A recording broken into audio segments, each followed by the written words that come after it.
Once upon a time, there was a lovely young girl named Ella. She lived with her mean old stepmother and her two ugly stepsisters. They were jealous of Ella because she was so beautiful and happy. They wanted Ella to be as miserable as they were. They made poor Ella work from morning till night.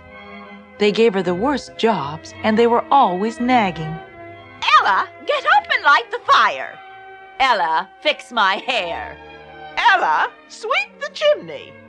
Ella was so good that she never once complained. And that made her stepmother and stepsisters meaner than ever. They made Ella wear old rags. They made her go barefoot, even in winter. They even made her sleep in cinders by the fireplace. One day, Ella's stepmother saw her by the fireplace, covered with black ashes. Ella is too fine a name for the likes of you. From now on, I shall call you Cinderella. Many, many years went by. Then one day, a messenger of the king appeared in the village square. Hear ye, hear ye. His gracious majesty invites all the young ladies of the kingdom to a grand ball. One of these ladies will be chosen as a bride for his son, the prince. When Cinderella's stepmother heard this news, her mean, cold heart pounded with excitement. Her daughters were getting old, and they still were not married. She ran and told them the good news. Come on! We have to get right to work making our gowns. You must look beautiful. On the evening of the grand ball, the whole kingdom was filled with merriment and cheer. The music from the dance floated down from the king's castle, perched on the very tip-top of the mountain above the town. In the house where Cinderella lived, her two stepsisters dashed around like wet hens to get ready for the ball. They made Cinderella help them. They were so mean that they wouldn't let Cinderella go with them. She would have to stay home, all alone. On their way out, they gave Cinderella last-minute instructions.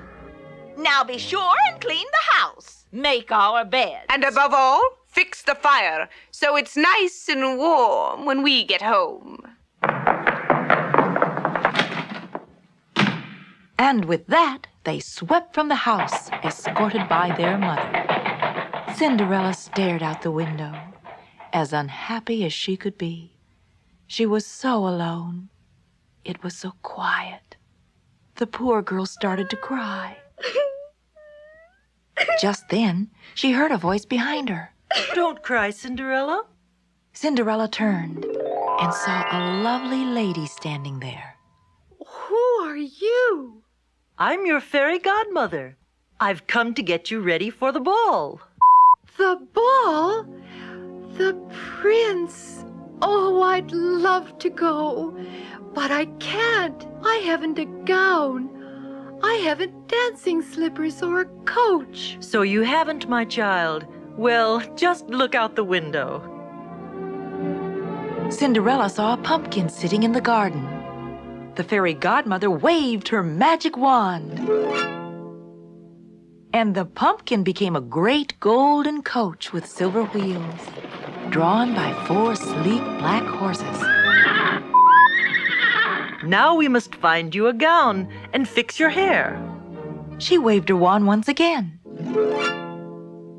And Cinderella found herself wearing the most shimmering, sparkling gown ever. She had never felt more beautiful.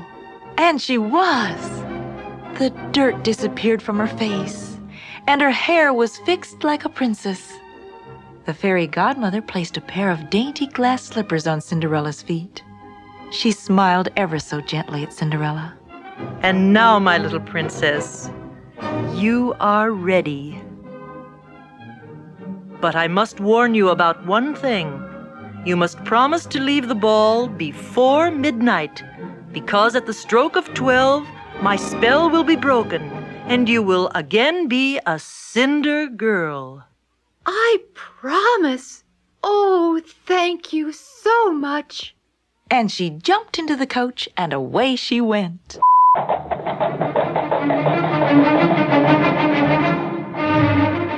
The ball was a swirl of color and happy dancers and bright music. Everyone was excited, except for the prince, who sat on his throne and looked glum and upset. He had met every girl at the dance, and not one of them did he want to marry. And then Cinderella arrived. When she entered, a hush fell over the room. The music stopped. People murmured. Who is she? She's beautiful. Look at her coach. Look at her gown. She must be a princess. The prince left his throne and walked over to her. Everyone fell quiet. Lovely lady. May I have this dance? I would be honored, Your Highness. Let the music play on. I have found my partner. No one knew who she was or where she came from. But it didn't matter. Cinderella and the prince danced every dance. They never left each other's side. Even the cruel stepsisters and stepmother didn't realize that the beautiful mystery girl was their very own Cinderella. And so it went on, hour after hour. And then the clock started to strike. Cinderella was startled. What's that? Just the clock. It's midnight. Midnight? Oh, I must go. She tore herself from the prince's arms and ran out the door. The other dancers were astonished. The prince ran after her. Wait. Wait! Don't go! Guards, stop her! But it was too late. She was gone. The prince stood outside and stared sadly into the darkness. Then he looked down at the ground. What's this? A glass slipper? Her slipper. It's so dainty, so smooth. It must have slipped off her foot. No matter how long it takes, I will search until I find the foot that fits this slipper. So Cinderella returned to her cinders and rags. And the prince, in his castle high on the hill, wished for the girl of his heart. Meanwhile, his servants searched the kingdom, door to door, carrying the glass slipper. Finally, they came to Cinderella's house.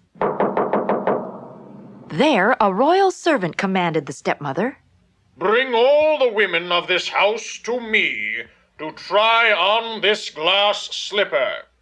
Whomever it fits shall become the bride of the prince. The two stepsisters grabbed and shoved to get to the slipper and be the first to try it on. But it was no use. It was much too tight. Then the king's servant took the slipper back. Give it here. It doesn't fit either of you. He then saw Cinderella hiding behind the fireplace. Come here, young lady. Oh, that's just our Cinder girl. But the servant ignored her. Cinderella tried on the slipper, which of course fit her perfectly. Yes, I am the one you seek. And here is the other slipper. Cinderella put the other glass slipper on her foot. And suddenly, there was a flash. And Cinderella stood before them dressed as beautifully as she had been the night of the ball. The stepmother and stepsisters suddenly realized that Cinderella was the mysterious princess. Kneeling before her in shame, they begged her forgiveness.